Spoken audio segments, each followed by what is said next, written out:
Big pass சீசனே முடிய போகுது. உங்களுக்கு யாருக்கு ஓட்டு போடணும்னு தோணுதோ அவங்களுக்கு போய் ஓட்டு போடுங்க.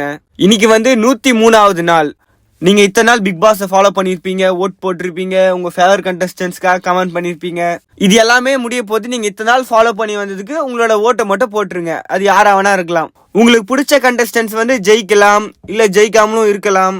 ஏன்னா கப்பு வந்து ஒருத்தருக்கு தான். சோ உங்களோட கடைசி ஓட்டு அதை நீங்க வந்து உங்களோட பிளேயருக்கு வந்து நீங்க போடுங்க. இன்னைக்கு எபிசோட்ல என்ன ஆச்சுன்னா, எல்லா சீசன்லயும் நடக்கிற மாதிரி தான் இப்ப அவங்களோட பயண வீடியோ எல்லாம் வந்து போட்டு காட்டுவாங்க. ஃபர்ஸ்ட் வந்து ஃப்ரெண்ட்ஷிப் போடுவாங்க, நெக்ஸ்ட் வந்து அவங்க போட்ட சண்டை எல்லாம் போடுவாங்க.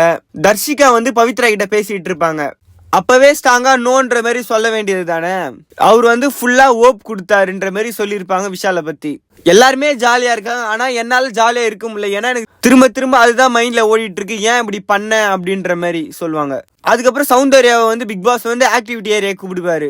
உள்ள போய் பார்த்தா அவங்களோட மெமரிஸ், போட்டோஸ் அது எல்லாமே வந்து ஃபுல்லா சுத்தி வச்சிருப்பாங்க.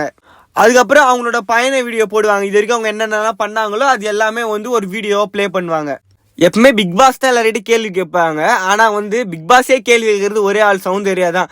எனக்கு ஏதாவது சொல்லி அனுப்புங்க பிக் பாஸ், ஏதாவது என்னை பத்தி சொல்லுங்க பிக் பாஸ் அப்படின்ற மாதிரி சொல்லிட்டு இருப்பாங்க. அதுக்கப்புறம் விஷால் வந்து அவரோட பயண வீடியோ அதெல்லாம் பார்த்துட்டு போவாரு.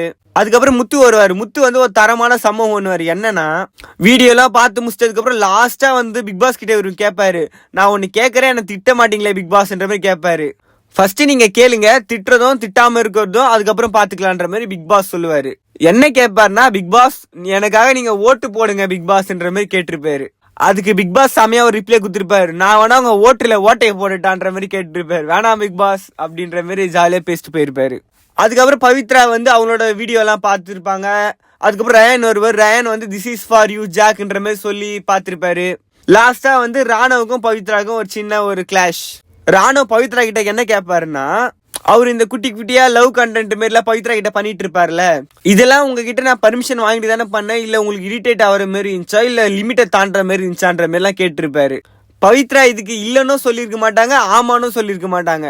ஒரு ஸ்டேஜ் வரைக்கும் கரெக்டா இருந்துச்சு, அதுக்கப்புறம் எனக்கு இரிட்டேட் தான் ஆச்சு அப்படின்ற மாதிரி பவித்ரா சொல்லியிருப்பாங்க.